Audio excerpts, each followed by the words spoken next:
Hello and good morning, everybody. Paula Dart here from Holistic Trauma and Grief Healing.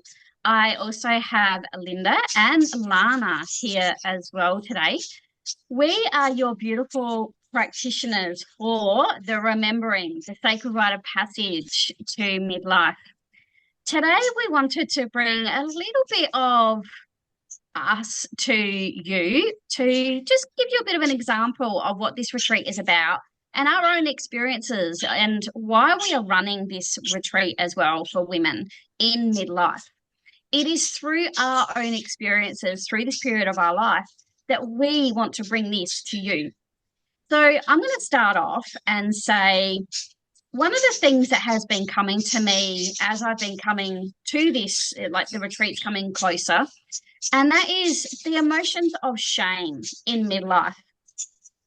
We were talking earlier about the emotions, and I'm seeing a lot of things on the media, which is absolutely fantastic. Because so many times in my life and I know in Lana's and Linda's and a lot of women that I talk to, menopause and midlife really has not been spoken about. And so we felt like we were doing it alone. We've been gaslit by doctors or we just don't know where to turn because we really don't know what's going on with our bodies. One of the things that I have really struggled with in the past with midlife was the emotion of shame. There was so much around, I'm a practitioner, I'm a healer, I'm a coach, I'm this, I'm that, everything else. And I had this shame around feeling of I just didn't know who I was anymore. I felt so lost. I felt disconnected. I didn't know how to treat what I was doing or treat, what was happening to me. And I thought that I wasn't meant to feel lost. I felt that, I thought, oh, well, um, I really shouldn't be feeling this emotion because I coach people and how dare I feel? And I really had to sit last year in a lot of these emotions and go, hang on a minute, I'm a human. I'm a woman that is going through trauma and I'm going through big emotions as I'm going through this midlife journey. And I had to actually allow myself to sit in that. I had to allow myself to sit in the how I was feeling. And I realized that I had to actually let go of that shame. I had to understand that it's not shameful to be in that emotion. It's not shameful to be in that sadness and the grief and the hurt and the pain and whatever else I was feeling because I am human and it's okay for me to feel and it's okay for me to be in that. So I've been listening to a lot of people talking about menopause lately, and I feel that this is absolutely amazing. And I had this big discussion at work at the end of term and what have you around menopause. And there was an amazing thing on one of the TV shows this week about how a woman committed suicide because she was in midlife, and the statistics around women committing suicide and also women ending their marriages is absolutely huge. And we will get those statistics to you. Maybe Alana or Linda have those statistics as well. One of the things that I really struggled with emotionally last year was the suicide ideations, and I really didn't know where they came from. I knew that I was going through a lot of trauma, a lot of things were happening for me last year that I really had to resolve. And that was, this midlife, bringing all of this up for me to resolve and to release. But again, I felt very shameful to have these thoughts. And now, when I watched that video, the documentary or whatever it was that I saw and I did share, I think it was a current affair or something like that, where a husband came and said, hey, this is what my wife was feeling, this is what had happened, and it happened so quickly.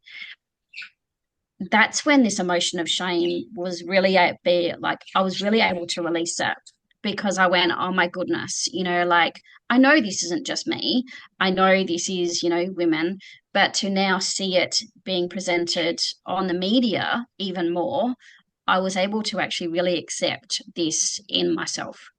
So I just want to hand it over to Lana and to Linda. Um, What have you felt, Lana, in, this midlife of your life around shame? Okay. So mine's a little bit different to yours, Paula, and probably yours as well, Linda. It's more along the lines of I'm not doing enough. Mm, So, single parent, working shift work, two kids at home, didn't have family in Adelaide. So when I'm at work, my children are with friends. yeah. So I'm at work earning money, paying the mortgage, but then my kids are being looked after by my friends. So Mm, that made me feel guilty. Then I'm at home and my kids are missing out on stuff because we don't have enough money. I'm feeling guilty because I'm not working enough. So it's mm, it's a cycle. It was just that big cycle. I should be at work working. I'm at work working. I should be at home with my children because somebody else has to look after them. So that was the big thing really for me that I had to work through. And it yeah. did take a while because it's like, Mm. well, I have to work to earn the money. So my kids have to go somewhere else. Mhm. But then when I'm at home, it's like, I need to buy stuff. Where am I going to get the money to buy it? Yeah. Mm. Yeah, and it is a big one. I know for myself. I was a single parent with my first child, and it is that struggle. It's finding that balance, isn't it? Mm. And I've been now married for 20, however many years, 21 years, and going back to work when my children were young, I still had that guilt of should I Mm. be doing this? Because they were in childcare or they were like, being looked after by a friend like yourself, Lana. Like, but it is finding that balance. And it's, for us as mums, I do feel that, there is a lot of big emotions that we carry as women that really come forward in that. So thank you for sharing. Linda, what would you say your big emotion has been through midlife?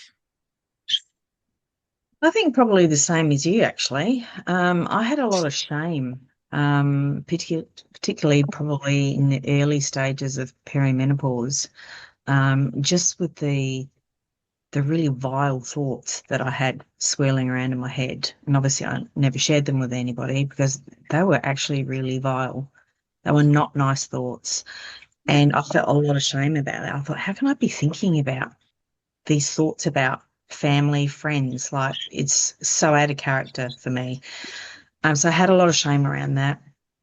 I also had what I call imposter syndrome, like around my work, because I had um, that mentality at the time of, I don't care about anybody. I just don't care. This is one of the thoughts that was swirling around in my head was that I just didn't give a crap about anybody. And then I started to feel shame about that. And I thought, as a psychotherapist, how can I be doing this work, helping other people, when I have these feelings of, I actually don't care about you? So I ended up closing my business down. Mm, So, and that is not an uncommon thing, by the way. Women leave their jobs because they feel mm, like they can't cope anymore. And yeah, close down their businesses because they can't cope. And it could be the psychological thoughts, those sorts of things, the depression, the anxiety, the memory problems, trying to run your mm. own business and trying to remember all of these things that you have to do, and you literally can't. Yeah. So I think for me, there was a lot of shame about that. And also going on medications. Hmm. I didn't go on HRT. That was a decision I made. And I fought going on a mood stabilizer for years. And the depression and the anxiety got so bad. In the end, I just went, I'm going to have to do it. I cannot Mm, survive this without it. I have to go on mhm. it. Because I was Yeah. like, you, Paula, I had the suicidal thoughts and things like that. Mm, So I thought, well, I have to get over myself and I have to try something, even though I was really against it. And that was my own personal thoughts about that, not yeah. for anybody else. But I just had to get over that and give it a try. And it was actually the best thing that I did Mm, was go on a mood stabilizer, very low dose, but it was enough to get me over that hurdle at that time. and I'm now postmenopausal. I'm off the medication, so you know, it's not forever. Yeah. It's just for the time that you need it. Mm. So yeah, very much imposter syndrome and shame were really big psychological things going on for me at the time. Yeah. Yeah. Yeah. And thank you for sharing, both of you. And it's really, really interesting to hear, like, sort of we are three women that are, reasonably close in age. And it's really interesting that even though we've got very different lives, we've all had that same feeling. We've had the guilt around, like having to do things then maybe we didn't want to do, or, the shame around having to take medications and we haven't wanted to take medications, or shame and guilt, like, and I feel like, thank you for bringing up the emotion of guilt, Lana, because I know for me, shame and guilt go together Mm. because like you feel guilty because you're thinking this, and then you feel shameful because it's like, oh my goodness, I shouldn't be feeling like this. And there's really, I found that I was trying to find that balance, and it wasn't until last year where I had what I would classify as my breakthrough in being able to accept. And I think, like, and this is one of the things that I think we really find hard to do in this time of our lives, and that is to accept where we are in our lives, in whatever stage we are in midlife, whether it be perimenopause, whether it be menopause, whether it be postmenopause. It doesn't really matter, like, what stage we're in. And we're going to do another video for you as well, and just talking about the archetypes of like menopause and where they are and what they're about as well. So stay tuned, because that video will come later on today probably, as well. So why are we sharing this? We're sharing this from our hearts, from our vulnerability, from our authenticity to you as women, as authentic practitioners, to give you that little bit of an allowance, to be in the allowance with us, knowing that we may or we may not have been through what you're going through. Because remembering, menopause and midlife is different for every single woman. Everyone is different. Their symptoms, whether you have hot flushes, whether you have moods, whether you have depression, whether you have anxiety, whatever that may be. There's 146 symptoms of menopause, by the way. And, like, I think research is actually showing that there's actually starting to be a little bit more. So, again, no woman's going to be the same in their midlife journey. So, wherever you're at in your midlife journey, we would love, the three of us, love to support you over this 3 days of beautiful retreat space. We are in the most amazing location, out at Bugle Ranges, just outside of Mount Barker, on the most amazing property in the middle of a forest. So we are going walking in the forest. We are going to be dancing around the fire. We're going to be drinking cacao, or as we like to say, cacao. We are going to be making beautiful sacred wands to like be in the remembrance of who we are. The retreat's name, it says it in itself, the remembering. Because one of the things that actual midlife is about, it's remembering who you are. It's remembering who you came here to be. And somewhere along that journey, sometimes we lose that person. And through midlife is the time of our lives where we start to go, okay, well, this isn't who I am, and I'm not going to put up with that crap, and you can go piss off. We really just come into ourselves. But again, there's shame and guilt of, if we haven't been actually allowed to do that, are we allowed to? Should we?